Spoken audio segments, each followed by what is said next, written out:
Welcome to the channel, everyone. So I thought I'd do a little bit of an instructional video this time around and really ask the question, what exactly is a supercell thunderstorm?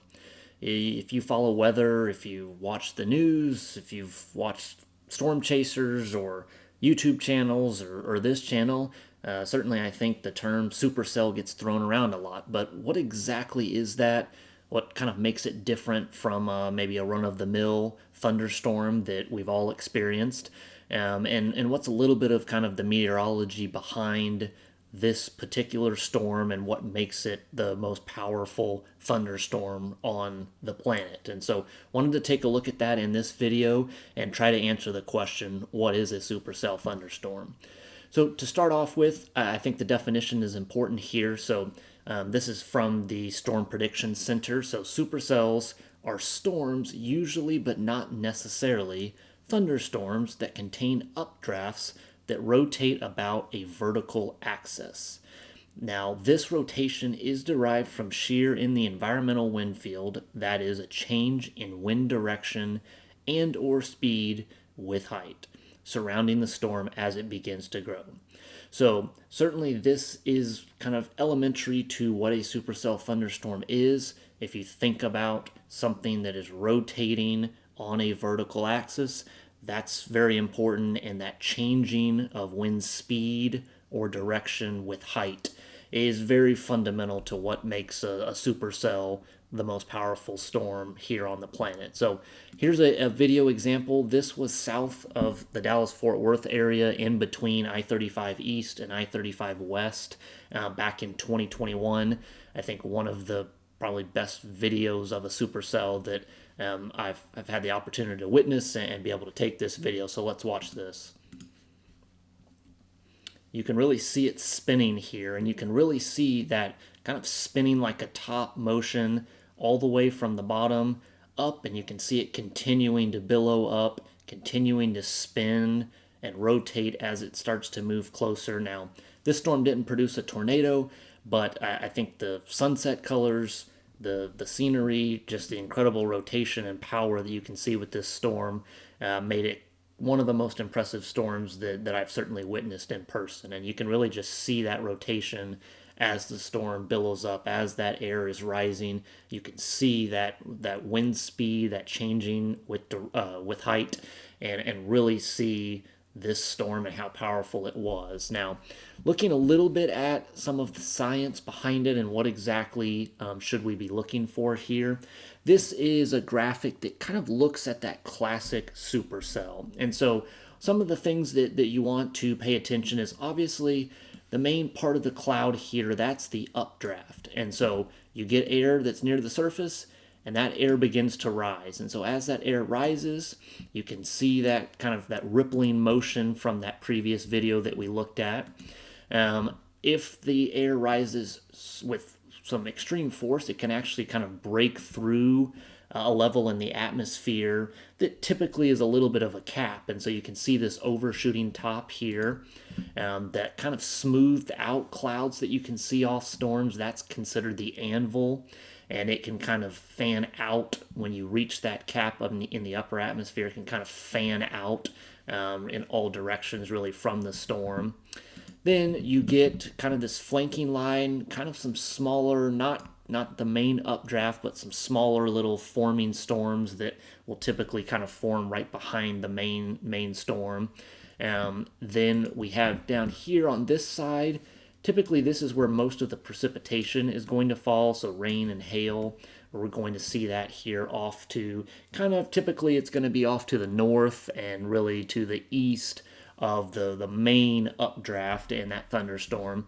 And then what most people are probably looking for is, where could that possible wall cloud be, and where might we get a tornado? And so that's going to be really under the main updraft base here.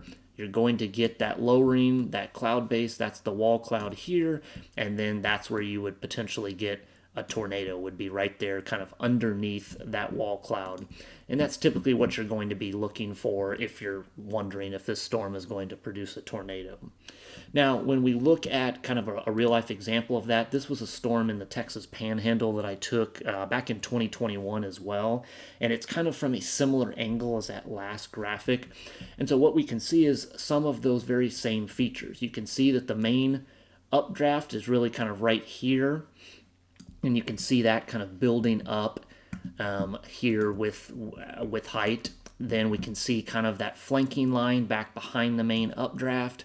That's noticeable here. We've got the anvil clouds, kind of that shearing clouds, almost like a sheet of clouds that kind of fans out. So we can see that here from that graphic. You can see that a lot of the precipitation is kind of coming down out here in the forward flank. That would be where a lot of the rain and hail is falling. Can't really see it right at a distance, but this would be the base. We would see possibly a wall cloud. This would be where a potential tornado would be kind of back in this area. Again, pretty far off in this picture, so you can't really see any of that here, but that's where you would want to be looking for that. So I thought this picture kind of lined up pretty close to that previous graphic and thought it was worth showing. This is a little bit more of kind of if you were looking above a supercell and looking down, what are some of those dynamics that are at play and a little bit of the meteorology behind that. And so in this graphic, what we can see is that really right here, this is the forward flank. This is where a lot of that precipitation is going to be, hail, a lot of the rain. It's going to be kind of off to the northeast of the actual updraft. Then, again, got the updraft kind of here at the back, kind of southeastern side of the storm. That's where you're getting that main updraft that's moving up with height, and that's where that warm air is rising. Again, got the anvil that kind of really fans out past the storm here. Then we've got kind of that flanking line back behind, and then kind of right where that updraft base is, this would be where you would have the wall cloud, and a potential tornado would kind of be right in here. Now, some of the important parts of looking at a supercell and what can cause it to produce a tornado is typically with all of this rain and hail coming down in the forward flank, it tends to create this forward flank gust front right here. And so this air is really pushing out away from all of that precipitation. Then you have on the backside, typically you get rain-cooled air that's really coming out of that updraft and falling down to the surface. Once that happens, it starts to push out kind of from behind the storm, and this is really called that rear flank downdraft, kind of another gust front here. Now, when this one pushes out from behind, and you've got this one that's pushing out this way, RFD as it's called, rear flank downdraft pushes this way, you can get kind of a meeting right here. Then we've got warm inflow coming in this way, lots of different directions here, and that can cause that rotation to tighten up and then be pulled up from that updraft into the storm, and that's what causes that tornado. So a little bit complex in this graphic here, but that's kind of what you're looking at when trying to determine if a tornado is possible. And tornadoes typically are going to come from supercells. You can on occasion get what are called land spouts that might not necessarily be from a supercell thunderstorm, but in most cases this is what you're going to be looking for, is a supercell thunderstorm, and those are the ones that produce tornadoes, and especially really all of the significant tornadoes. So this is kind of a radar image here, just an example of kind of what you might see on radar if you're looking on the Weather Channel or on a radar app on your phone. This is, again, very similar to that previous graphic in that, again, we've got kind of the forward flank, most of the precipitation here on the thunderstorm. Most of the hail is typically going to be kind of right just north of where the circulation would be. That's going to be the hail and the strongest precipitation. Again, the main updraft would kind of be in this area. Again, moving up with height here.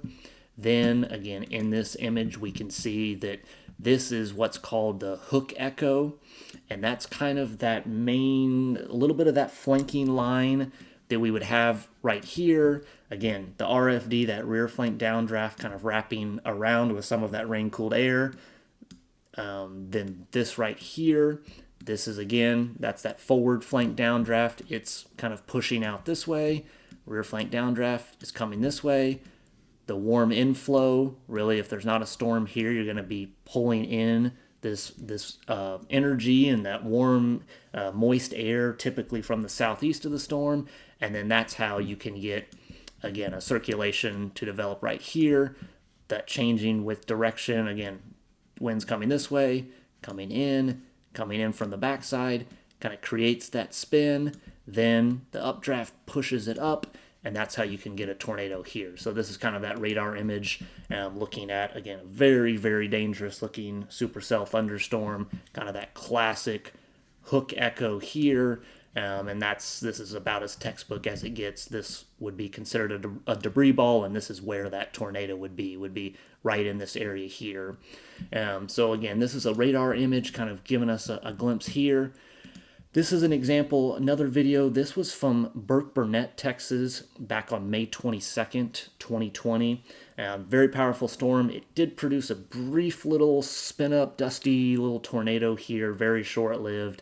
Not super impressive, but this storm was incredibly impressive. Very, very powerful, one of the most powerful that I've seen. It ended up producing hail that was more than 5 inches in diameter. It actually went through people's roofs, through even into people's bathrooms. It was such large hail given the power of the updraft. And so we can kind of see that. Video's not the best here. It's a little bit grainy, but you can see the motion from underneath of this supercell. And so you can really see a couple dynamics at play here. And I would kind of watch not only in kind of this area here, where we see kind of this flanking line, we see that RFD kind of pushing out here. Then you can see kind of this part of the storm. It's kind of wrapping around right here. Watch, this is the wall cloud right here. And we get a brief kind of little dusty tornado right here. So kind of watch this again as the storm is in motion. And you can see some of this kind of at play on what we've looked at these previous graphics.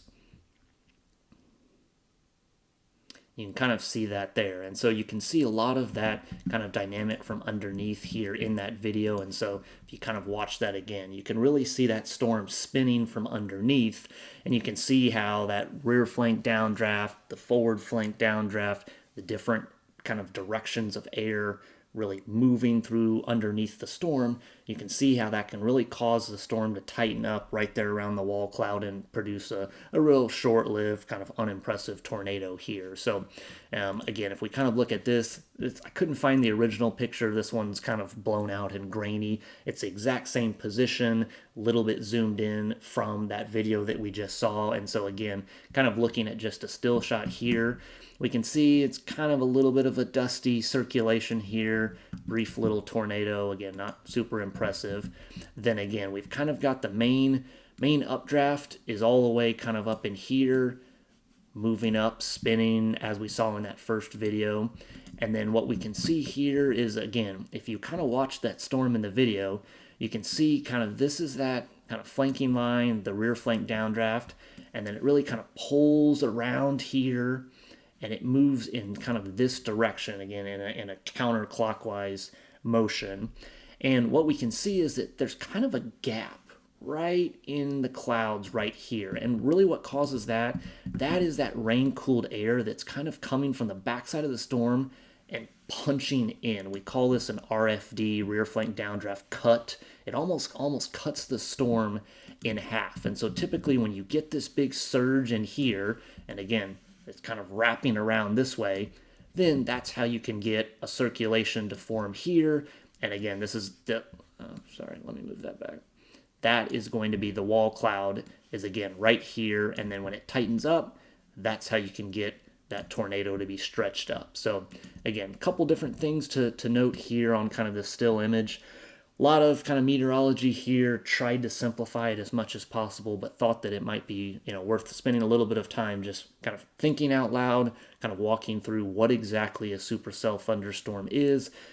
Certainly that's kind of the prize for most chasers when you go out there. Definitely excited as we get close to spring to see some more of these really, really impressive kind of feats of nature, and something that, again, each one's a little bit different, and I just really just stand in awe when you're witnessing something like this. Just the sheer power.